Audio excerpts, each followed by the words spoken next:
I'm Mark Hoban. I chair the Financial Services Skills Commission.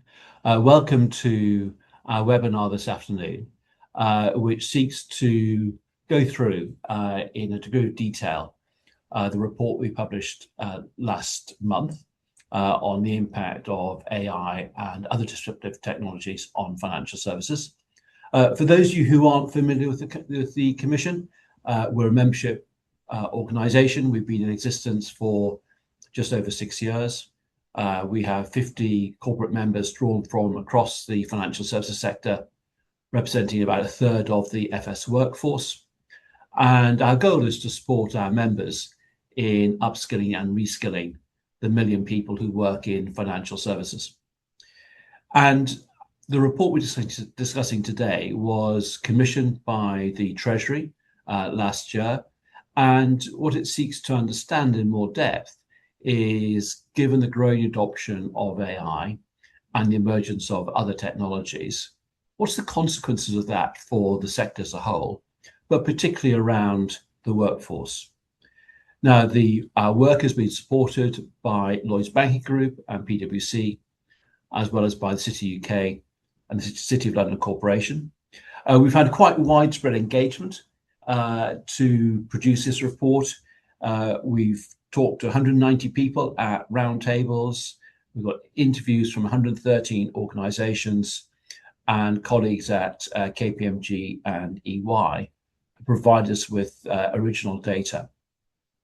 I think this report is both important and timely.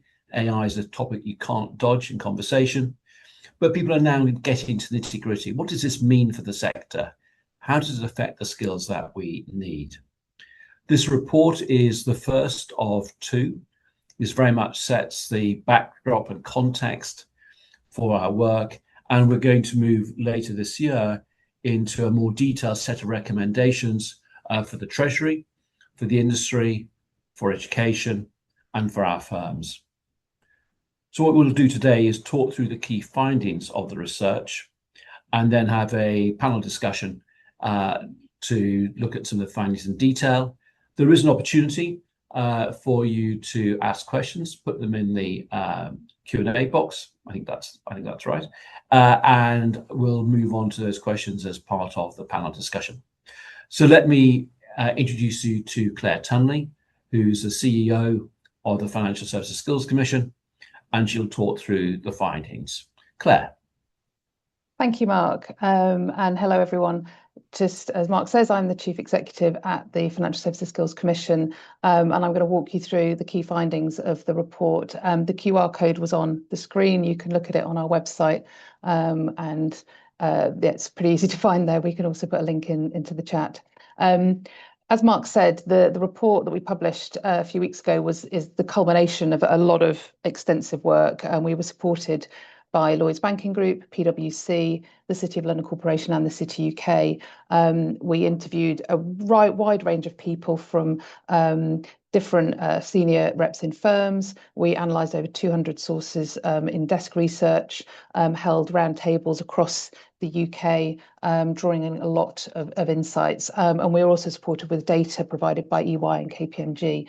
So it's a really quite a broad feat. And we do feel that then this breadth of input allows us to sort of present the views from across the sector, and we're uniquely positioned to do that. They are extensive, the findings. It is quite a long report, and I can't cover all of the detail today. But I'll give you an overview, and there may be areas that you want to dive into in more detail in your own time. So the findings can be grouped into broadly 3 buckets, and I'm going to walk you through each of those. The 3 buckets are the disruptive technologies in play and how they're being used. The second one is how work and skills are being and will be transformed. And the last bucket is the impact and the approach to skills and talent. So starting with the first one, the key findings around how technologies are driving change in the sector. We looked at a range of technologies. We included quantum computing, Bitcoin, etc. But AI, in all its forms, is really most pervasive in terms of driving change and system-wide change across the sector. And the impact should not be underestimated. It gives significant opportunities for growth and productivity, but it's also challenges that we must respond to. Use of AI is expanding rapidly. Most firms are implementing some form of Gen AI and exploring agentic AI at pace. But we found in the report that although adoption is enthusiastic, it is also cautious. There's concerns around impact on customer outcomes and customer being comfortable with that. Also, some of the unusual outcomes that AI can sometimes come out with, of making sure that it's sensible and it's within regulatory and other guardrails. But there is a lot of enthusiasm. There's a lot of everyday use cases, admin tasks, summarization of information, etc., in customer interactions, fraud detection, claims handling. We heard a lot of examples of there, and the potential for hyper-personalized agents who can search and transact on behalf of the owner, whether that's in a firm or whether customers are using their own personal agents as well. As I said, we also looked at other technologies which will impact in the medium to longer term. So we don't want to ignore Bitcoin, quantum, tokenization. They're the key ones that came out through our work, but they are very much seen as something impacting in the future. AI is here and now, and it's all encompassing. We did find clearly that success depends on execution. There's very much a clear need to have good data, good systems, effective governance, confident leadership, clear strategy, consumer confidence, and a focus on workforce skills to make the transformation a success. It is not as simple as plug and play. The foundations within a firm are critical to success. The second area that we looked at is impact on work and skills. So we found that work is actually being redesigned. It's not being eliminated. I think there's quite a lot when we started the work about people concerned about numbers of people in work within the workforce, etc. But we didn't find that there's going to be a huge scale shift at the moment. It's very much around the content of what people do in their roles. And to some extent, we think that's been underestimated in terms of the transformation in roles. We know that most roles are likely to see a gradual but significant automation of between 30 and 50% of the tasks that make up those roles. And those tasks that involve manual, repeatable processes are more likely to be automated, where the ones that require more interpersonal and strategic thinking are likely to remain human-led. And we do have detail in the report on the kinds of tasks and the kind of job roles and the automation potential for those either tasks and skills and job functions. We can pretty much confidently say that no role is going to be untouched by this transformation, and a human remaining in the loop will be essential for most work that is done by the sector. And we can see here, we've heard a lot from firms about high priority skills, and you can see on that wheel diagram some of those skills that people have mentioned to us that remaining critically important. And where we say domain skills, that means financial services specific knowledge and expertise. And that is something that came out as a key area where knowing financial services and being able to apply that knowledge of the structures, the processes, the customer journeys, the regulation will remain key as the sector undergoes its AI transformation. It is very much up to firms to decide what gets automated and where human remains in the loop, but there is the potential to reassemble tasks, reassemble roles with a different perspective of what things are carried out by technology, by agents, and what's carried out by humans.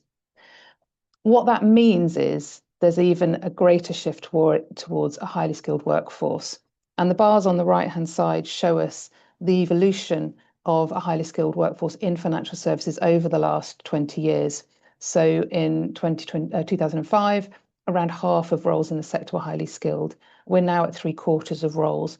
That means we've been increasing the number of highly skilled roles in our sector by about 10,000 a year, with a corresponding drop in medium and low skilled roles. The overall workforce size for the sector has remained at about 1 million people for the last 40 odd years. So that hasn't fluctuated much, but the composition of work and the skill demand has changed significantly. And there's nothing to indicate that increasing demand for highly skilled roles will stop. We expect it to continue. Finally, what does this mean for our approach to skills and talent? We're likely to see significant changes to how we approach workforce planning. We go into detail in the report about pressure on entry-level pathways, how workforce shapes might change, offshoring, onshoring, specific impacts across our regions and nations. There are nuances there, and the impact on different groups in the workforce, particularly on women, for example, we looked at. One thing we did look at is workforce shape. There was lots of discussion around moving from a pyramid-shaped workforce to a diamond-shaped workforce. But as you can see in the graph here, and there's more detail in the report, we are already a diamond-shaped workforce, and this transition has been going on for about 20 years. So we already need to think about how we bring people through the more junior roles and tasks and functions in our industry and bring them onto the more senior roles for future pipelines.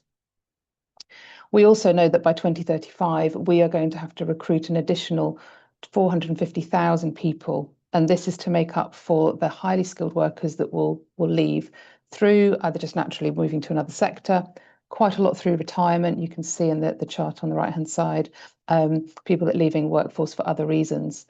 That's a big number. And we need to think about all the sources we can find to recruit that talent in. These aren't jobs lost. This is natural churn within the sector, but we do need to replace those numbers. And we know that sort of shift in our workforce is very much coming. To do this, we need to look at strategic workforce planning, how we support people to learn and develop, how we collaborate as employers across the sector to do this, work with government, work with education providers to redesign those pathways, that learning, that upskilling, so that people have the experience and expertise to take on the roles that we need them to do now and in the future. So all of these themes that I've mentioned lead us nicely onto the next phase of the research. So we've set out some key challenges that we will respond to in phase 2 of this work, as Mark said.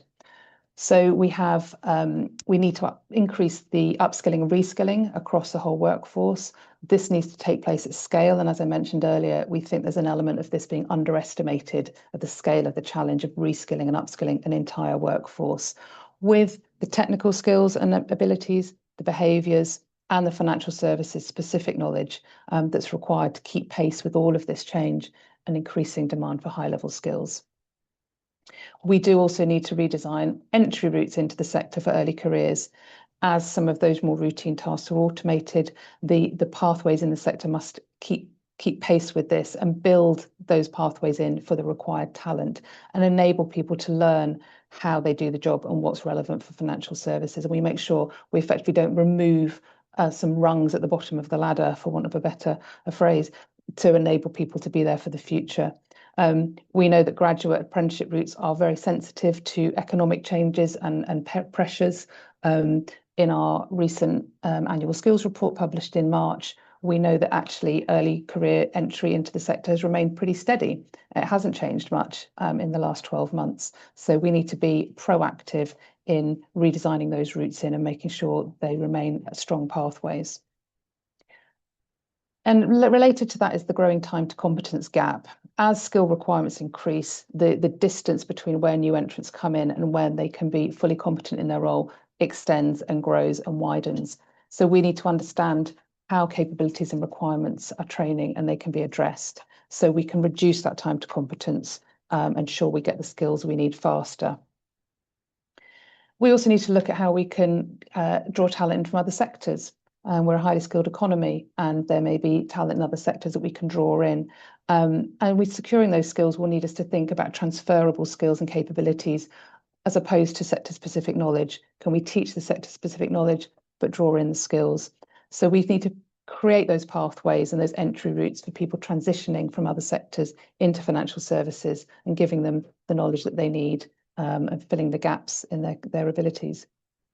And finally, we deepen the pool of talent in the UK. The whole UK workforce, whatever sector they're in, must increase. There is increasing demand for high-level skills, not just in financial services, but other sectors as well. The competition for talent will continue to grow as technology accelerates. So the action between government, employers, and other stakeholders is going to be crucial to deliver that coordinated change. So if we want to build talent, getting talent from outside and all these different routes that we can get talent in, we need to work together and think about it as a bit of a UK issue and challenge, not just financial services as well. So those are the key findings and the key challenges. And as Mark said, we'll pick those up in the final phase of the report. But now back to Mark and the panel. Great, thanks very much, Claire, for taking us through those findings. We've got 4 panelists, all of whom have been very closely involved in the preparation of this report. Sarah Underhill, who's a People Director at Lloyds Banking Group, Sapna Patel, a partner at PwC and a Commission board member, Caroline Haines, who's a Common Councillor from the City Development Corporation, and again, board member, and John Godfrey, who's the Managing Director for Public Affairs at the City of London, at the CityUK. So let's move into the panel discussion, and please do put your questions in the Q&A box, and we'll try and cover as many of those as possible in the time that we have. And perhaps I might turn to Sapna first. The report talks about the adoption of AI driving a structural shift.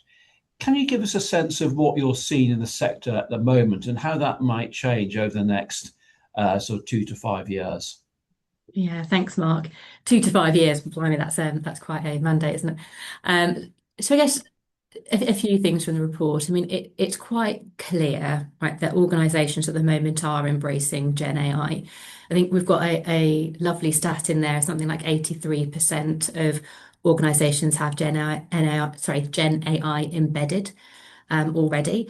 So I think that's a good sign that there is a lot of appetite to really understand what's possible organisationally. So there's a bit of a here and now trying to understand, you know, the possibilities, particularly with AI.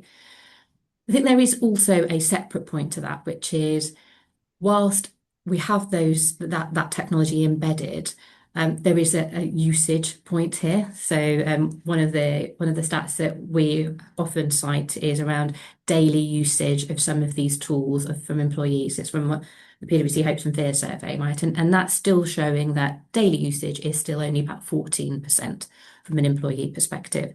So the here and now is a bit of a mixed picture, I would say. Lots of tools available, lots of individuals and organisations, and there's some fantastic use cases in the report of how these are being used and embedded, particularly with customer complaints, claims processing. There's lots of examples in there.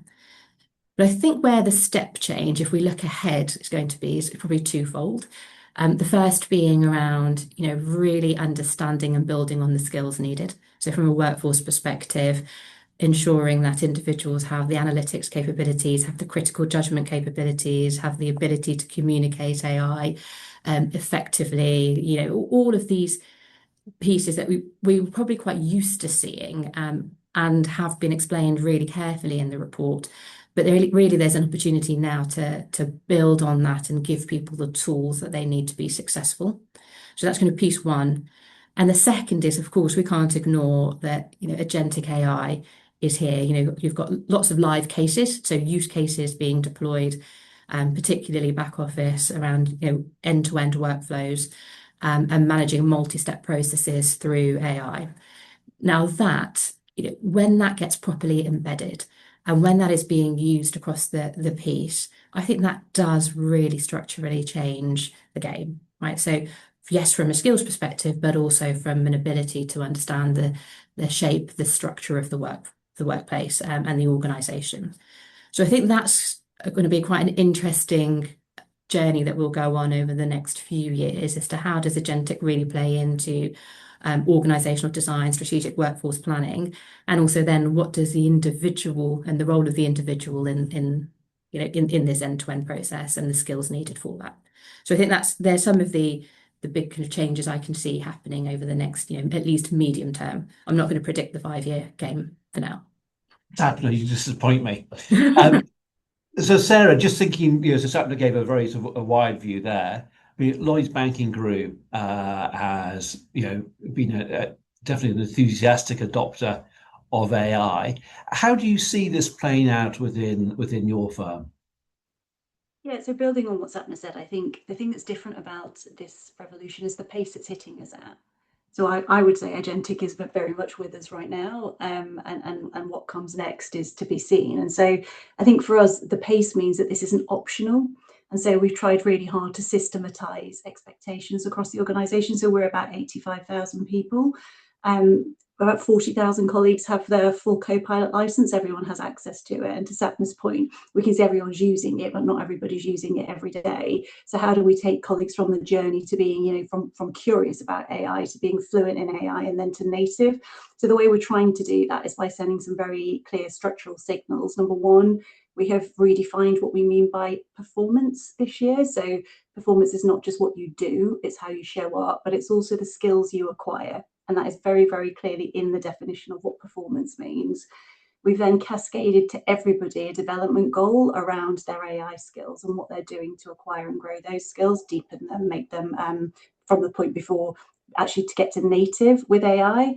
And then the third thing that we've done is launched an AI Academy. So everybody now has very clear expectations and then access to the academy where they can go and grow those skills, both in their own time, but also then we create an hour a week for everybody. We call it Time to Grow, where our colleagues can go in and explore that. So I think because of the pace, we feel if we don't keep really, really making sure this is embedded across the organisation, very quickly the gap is going to grow and it's going to be so enormous, it will be impossible to catch up. So that's why we've taken that approach this year. That's really helpful. I like this spectrum from literate, fluent to native. Yeah. Which I think very much talks about a journey that we probably all will need to go on. John, the conversations has been quite internally focused. I just wonder from a looking at the sector as a whole, and where do we think the benefits will be for our customers, the people who use financial services from this AI revolution that we're going through? Yes, thanks, Mark. I mean, I think the first point I would make is that 2 to 5 years is probably a little on the slow side, and what the hyperscalers are saying certainly is we should be looking at 18 months to 3 years. So we need to move even faster than perhaps we're saying on this call. But from the firm's perspective, I mean, 75% or so of firms last year reported that they're already using AI. They are, of course, using it, generally speaking, in back office and administrative functions. I think the next piece will be to take those business cases and move them into not cost-saving cases, but revenue-enhancing cases. And that means moving into agentic and Gen AI, and, for example, providing better advice and guidance to customers, the hyper-personalized customer journeys, enabling customers to make better informed choices, and reducing the friction of interactions with customers. So I think those are all positives. Just to pick a few more examples of what that might mean in practice, I mean, product lifecycle management with a customer, more active wealth management, which responds in real time to market and other events, better credit scoring in the loan space, advanced and more real-time underwriting in the insurance space, and generally real-time insights to optimize financial decisions. So I think these are top-line and value-creating functions for firms, and that's an obvious advantage. And I think that advantage is leveraged further when we imagine that AI will be deployed alongside other financial technologies, probably first and most particularly DLT-related technologies and tokenization. So I think there are opportunities for competitiveness as well as for better service for UK companies. That's really helpful. Thanks, John. I just wonder whether I might just pick up on a phrase that Claire used, which I rather like, which is about sort of the adoption being enthusiastic but cautious. And I just wonder, what is it that is driving that caution, do you think? I might ask Sapna first on that one. So I think that I think enthusiasm is right. There is a lot of that. I suppose what causes the caution, just from what I've observed, is just this whole debate around trust, right? So from a public perspective, perception, we don't really still in the UK massively trust AI that is going to be able to make decisions for us, right? So that is, there's a piece around general trust in the UK. From an employment perspective, an employer perspective, there is a piece here around, first of all, making sure that we've got employees upskilled sufficiently to be able to use and understand the art of the possible for AI. But secondly, really being able to trust that the answers being given are usable, that the decisions being made can be interrogated and actually feel like they fit within the governance framework, that there is, a responsible framework and responsible AI framework in place. And those pieces do make a difference. So even if I think about it from our perspective, a PwC perspective, we've done an awful lot of training and upskilling of people to be able to use all of these tools. To do that, there has been a lot of thought and rigor on guardrails, on governance, on what does AI really mean and when should you be interrogating and opening it up a bit more. And I think that level of real investment in some of these bigger, I would call them, more tricky issues to overcome, but ones that we're very used to in FS. If you can get to the root of some of those issues and put together a framework and really acknowledge that, I think that starts to unpick that trust issue a little bit further. And I think once we can unpick that I believe gets to a point of being able to really see the acceleration of AI in the workplace. That's really helpful. I just wanted, one of the questions we've had is from John Heaps, who asked about the importance of ethics and trust in the development of frameworks for AI. And I just wonder, John, if you've got any reflections on that as a wider societal piece, because if we're thinking about customer facing applications of AI, how do we make sure that people are confident about the outputs and the outcomes of those processes? Well, it clearly is a hugely important topic, and I absolutely agree with John Heaps in the sort of premise of the question. It sort of gets us a little bit into the subject of governance and regulation, and to try to combine the trust piece and the competitiveness piece. Regulation is absolutely key to this. And when we interviewed 300 or so execs for our No Time to Lose report, there was a huge amount of support from them for the UK principles-based approach to regulation compared with the EU's more prescriptive approach. We also have a collaborative set of regulators in the FCA and the Bank of England around sandboxes, the AI lab, and so on.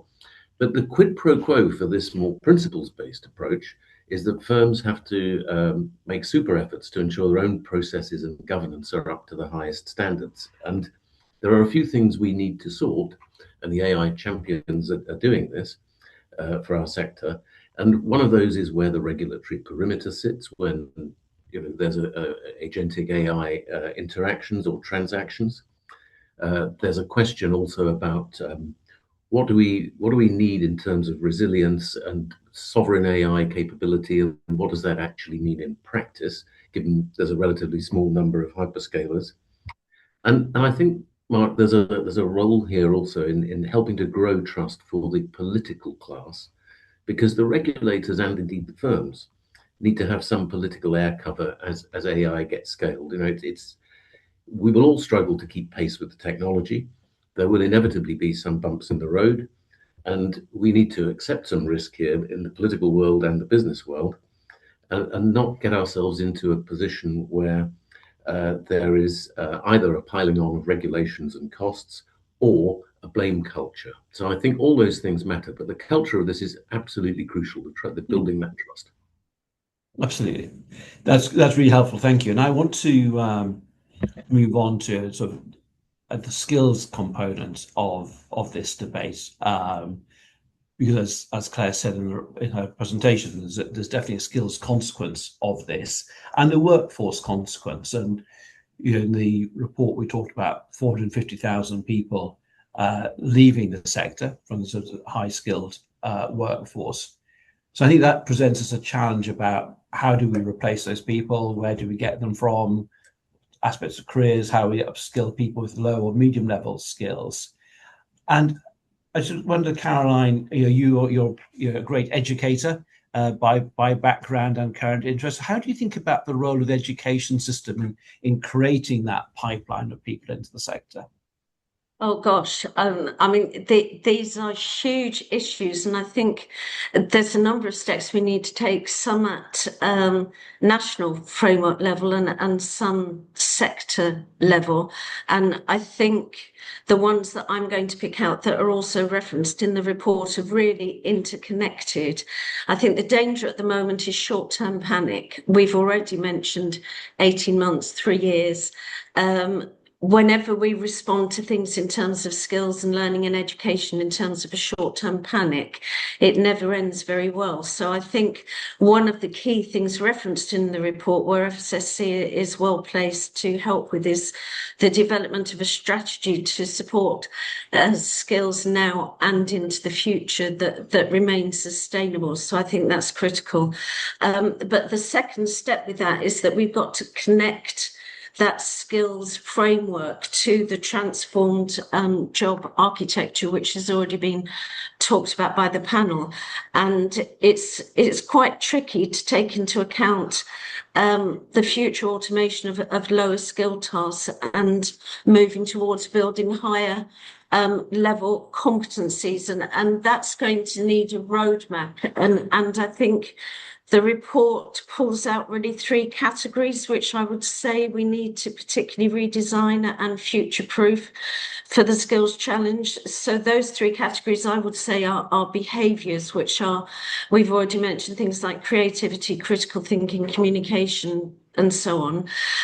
The second area is technical skills, so digital literacy, AI fluency, cyber resilience, in a sense, across a lot of sectors. But then the third becomes the FPS sector specific skills, so your underwriting, your actuarial, product development, etc. So I think those are all critical, but again, already mentioned, I think there's 2 huge contextual issues here around the skills challenge and the future talent pipeline, which is we must learn the lessons of the past and be continually assessing the effectiveness of skills development initiatives. We have to be agile. There's not a set of skills now today, which in 6 months' time, it may be the set of skills which are ready to move us forward. And I think that's what's utterly unique here, where we really need, specialists to get together and really work that out. But also mentioned is that we have to integrate AI by developing the whole culture that embraces it. It's not a business plus AI. So everybody moving into that area of expertise is absorbed by the culture and is encouraged and given the confidence to be responsive to that, to the changing market demands and so on. That's really helpful. I think that that sense, Caroline, that you draw out there, the dynamic nature of this challenge, and the shifting skills needs. I think it's worth just picking up on. I just wonder, Sarah, just how you think about this from Lloyd's. The old idea of planning and sort of 5-year plans, production, number of tractors seems rather outdated in this AI world. But how do you create some strategic framework to address some of the challenges that Caroline talked about the changing nature of these skills? Yes, I mean, I totally agree with that. The last time I did a full strategy period strategic workforce plan was the end of 2022, and it did not feature AI. So since then, I've had AI, generative AI, agentic AI. They've all come through. They weren't in the plan, so the plan needed updating. So I think there's something about cycle time. I think we've all got to accept that there is no such thing as a 3-year plan anymore. We can have a 3-year direction, we can have a 3-year strategy, but we have to be really adaptive to that. And so actually one of the things that we're trying to systematize again is to support our leaders unlearn the things that have made them successful in the past, because doing the same thing that you've always done as a leader is absolutely guaranteeing that we're not going to get to where we need to get to. So we've taken all 300 of our very most senior leaders and put them through a course with Cambridge Sparks at Cambridge Judge Business School. And it was fascinating for them to ask the world experts on AI what will happen next year, and for them to say, we don't know. And I think that's like a really crazy lesson in how, as a leader, you have got to commit and you have got to role model to continuous learning, to continuous behavioural agility, and to a high degree of humility. So what we then did when they came back was pair them with one of our recent data science graduates. So this is as native as you possibly can be in a world where the half-life of a skill is 2 years.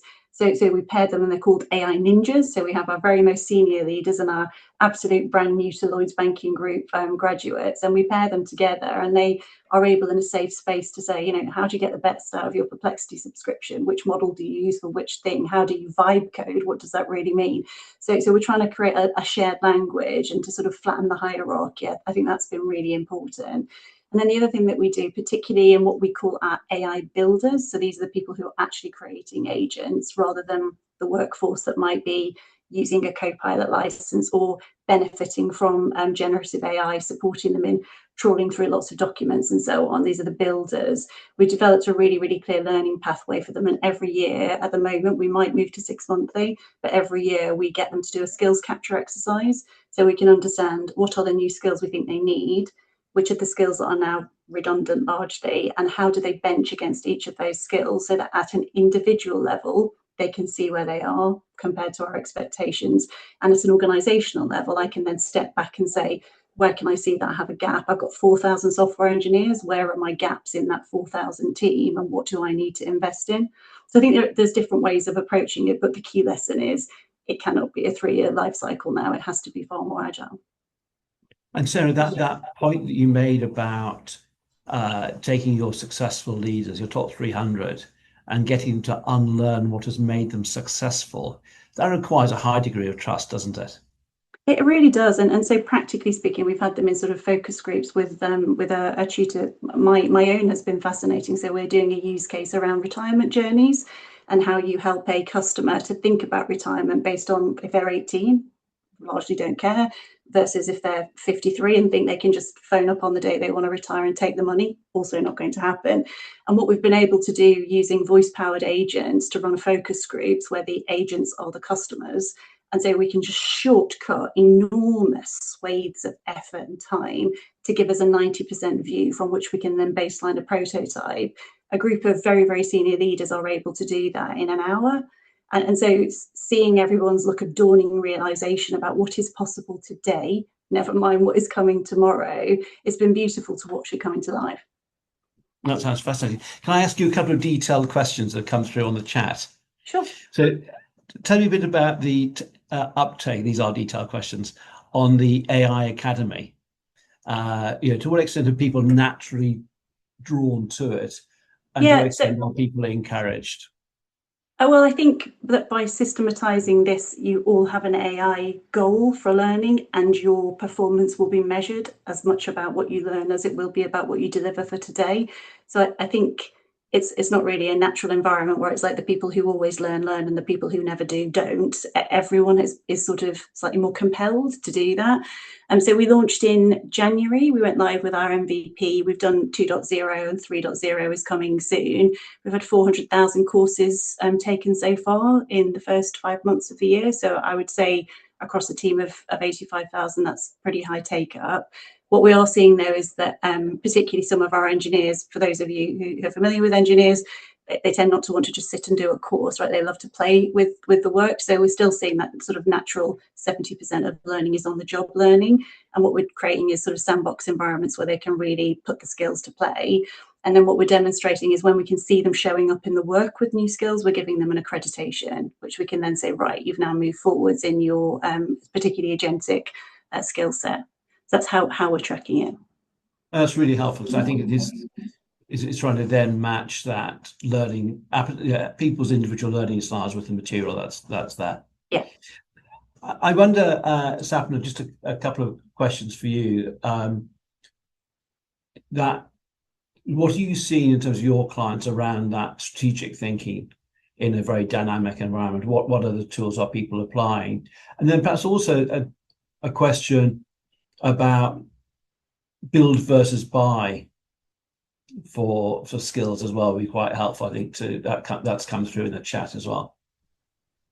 Yeah, so if I take that one first, I guess In terms of build versus buy, I think this is probably the topic that we talk to just all of our clients about a lot. I think there's a general kind of leaning towards build, right, ahead of buy. Why would that be the case? I think it's predominantly the case because of just the scarcity of skills that we operate in at the moment, right, and just the sheer competition that we all know about for the same skills. So a PwC will compete with a Lloyds Banking Group for the same skills, right? That's going to happen, right? And that is a difficult environment to be in when you're looking for similar capabilities. Now, what is interesting about the build actually requires quite a different muscle organisationally. So we've just heard from Sarah about the great things, right, that Lloyds are doing. I mean, this is happening across the piece. Different FS organisations are just putting a lot of kind of time and effort and energy in differentiated learning programs, and you'll see some of those in the report as well, which can range between giving people the capability to learn AI tooling all the way through to just almost respraying and giving them the foundational knowledge to change their job into something else, because actually the job that they're doing currently has got a high risk of those tasks being automated, and so need to do something differently. And actually that, granted, it's happening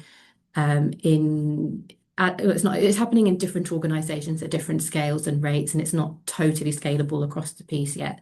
But that is actually quite exciting, and that just shows you the opportunity that is available to organisations that, in a slightly differentiated way, thinking about learning and development in a slightly different way, actually you can fundamentally change, the foundations and the fabric of the people within your organisation. And that level of like real impetus to change, I think is a great place to be. And we're at the precipice of it.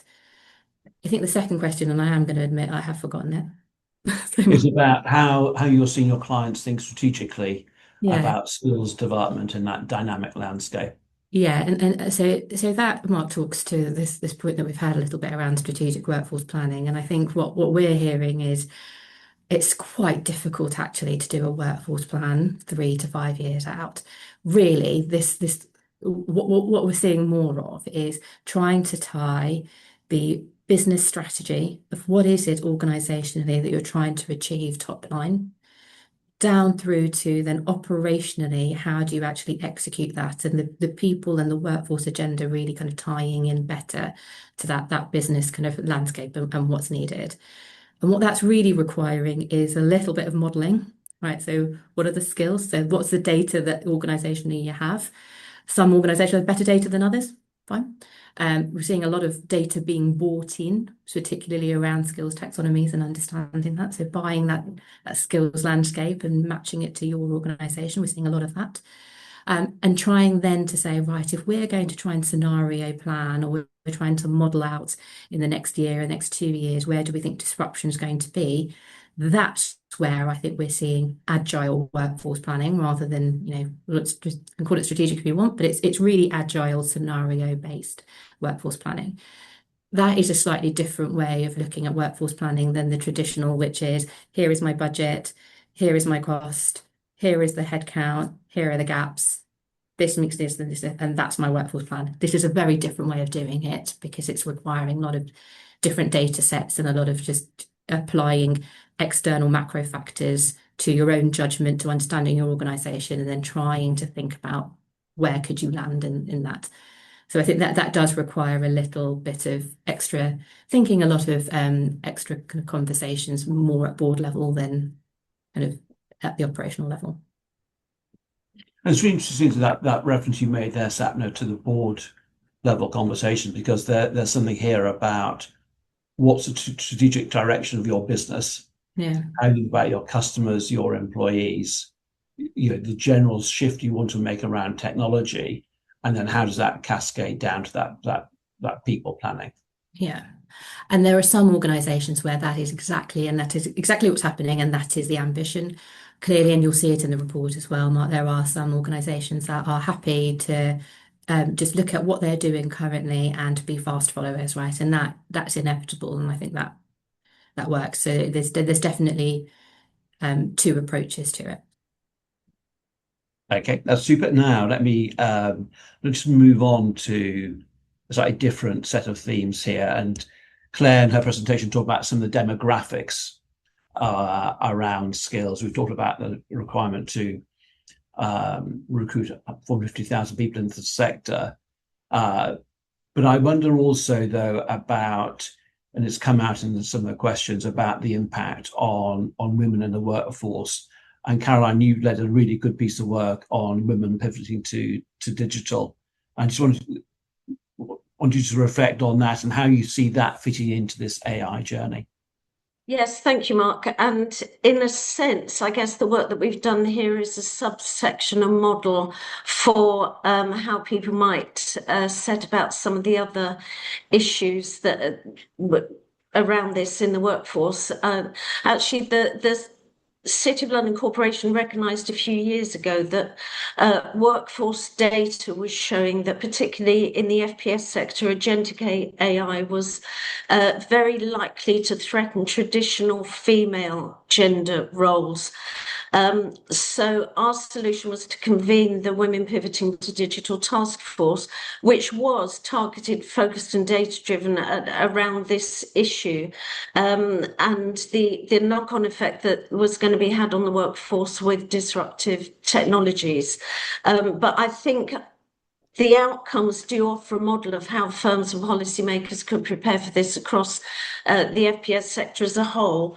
And just a very, very quick summary, the Untapped Digital Talent £3 billion opportunity report, which I'm sure people will be given the link to, really focused in around three areas. That, first of all, current hiring practices risk costing the UK billions if mid-career women are sidelined from digital roles in the FPS sector. So that's quite specific. But the second, that AI is already disrupting present recruitment practices and the nature of work. But digital roles are growing faster than skilled supply. So somehow we need to match those. And without reskilling, stakeholder firms could face up to £750 million in avoidable severance costs. So putting those together, the solution, and again, very briefly, but the solution that we're now putting together and will be made public fairly soon, is that if companies can scale up internal reskilling programs, then that does much to help protect against AI displacement. So taking people with a level of skill, dealing with the public interface, already digitally literate to some extent, certainly protects against the displacement. There's a whole piece of work to do right across the industry on developing career changer and returner programs. And at the moment, touching on something we said at the beginning, businesses tend to be doing this in their own way rather than in a framework that is across the FPS sector. So we're very much looking at that. But also looking at hiring women from non-traditional routes and from non-saturated talent pools, where employer competition is less intense. And I think that's critical across the sector, and in fact across any sector, that we have got a bit fixated by going back to our same usual recruitment alternatives to try to feed into the system, whereas if we can hire from non-traditional routes where women are particularly skilled, then we may, or our data shows that we should have a supply, potential supply coming into the workforce. That's super. Thanks, Caroline. Sarah, I just wonder how you're practically approaching this question. I work very closely with Caroline for a start. So the reskilling programme is launching at Lloyd's next Friday, and I'm launching it. So as in the City of London one. So upskilling is the thing that we're totally committed to at Lloyd's. We've had some really, really successful reskilling programmes in the past. We've had some brilliant personal assistants reskill to be software engineers. We've had frontline colleagues reskill from branches to be amazing software engineers. So we definitely have a track record of reskilling, but we think this is now an upskill story. And to the question of buy versus borrow, it's fascinating. Nobody has the skills, so it's new. So therefore, where are you going to buy them from? And also, our purpose is helping Britain prosper. So to help Britain prosper, we have to really help our people to be as employable as possible. And if we keep them at the front of the queue of the kind of upskill journey, then even if it isn't at Lloyd's, we really hope that they'll then be able to go off and be employable somewhere else. So I think we don't see it as optional. We see it as core to the mission of the organisation.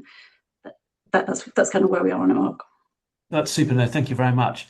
John, I'm conscious that time is marching on. I just want to pick up with you, just given your distinctive perspective, having worked in financial services and Whitehall. There's been a sort of emphasis in the questions about the impact of what we're seeing in financial services in broader society. We talk about impact on women. There's a potential regional impact. If you were back in number 10, what would you be thinking that the FS sector should be offering up or thinking about as we embrace this AI revolution? Gosh, well, let me try to be quick on this one, Mark, and I'll just pick one facet of it, which is really about what can the public sector do and the broader government machine to step up to the AI challenge. And this ties you back to the regional point, because there is a difference in pace of AI adoption across regions. Some regions are extremely good at it, not necessarily in the FS space, but in manufacturing and even agriculture and energy and so on. But London is leading in the rapid adoption in the FS space. But I think there is a huge role that could be delivered by government through bringing, for example, local councils and regional governments up to the level of the best in AI. At the moment, it's quite a kind of mixed ability group in terms of AI adoption. So that would be one thing that could be done. And then the other thing, which is a sort of perennial ask of government, is that we do try to join up properly and connect across all facets of government, but particularly to make sure that the school curriculum, higher education, the entry points into the workforce look at this in a kind of very holistic way to ensure that people get on the right pathways as they're starting out in life. I'll leave it there, Mark, in the interest of time. That's very helpful. A neat, short, to the point answer. And what I'm going to do now is, because I squeezed Claire a bit, he wants to talk about the second phase, is hand over to Claire to talk about the second phase of the report, and she will thank everyone for participating. Claire, over to you. Thanks, Mark. Fascinating. And I know, thanks everyone for submitting your questions, because I was watching them and there's way more in there than I think we had time for. So the next phase of the report, as we said, will look at how do we get the skilled people that we need. We've set out the nature of the skills challenge. So we're now moving on to how do we get the people. So what are the options? Where are the different talent pools? Looking at upskilling and reskilling in the sector, other workers in other industries, people that are maybe out of work, how can we provide pathways in there, and also those that are in education but are future employees, what those pathways look like. So we're looking at all of that, engaging with stakeholders in the pale blue box here, as you can see, across the landscape, including governments of all types and sizes. So skills, as people will realise, is a devolved matter. So engaging with Scotland, Northern Ireland and Wales, as well as the combined authorities, etc., because they do have different approaches and there may need to be a different response depending on where people are and where the roles are. So we're looking at all of those things. We're starting this work now. The field work will run for a few months, and we're probably looking to have the second and final report of this work in early 2027. If you want to be kept up to date with what's going on, we're just building the research programme now, so there may well be opportunities to engage and input. Do go onto our website, and if you go onto the homepage and scroll to the bottom, you can sign up to our newsletter, and you will then get updates and opportunities to engage through that. So please do sign up there. The second thing I want to talk to you about that's going forward is the Skills Compact. And we have been creating this with government around a commitment that the whole sector can can sign and show their commitment to a number of things. And now it's not launched yet, but it is open for financial services employers to sign and show their commitment. The commitments are that firms commit to upskill all of their workforce over a rolling 3-year period. They also commit to maintain and grow routes into the sector for new talent. There's also commitments about public reporting and senior sort of sponsorship of this work.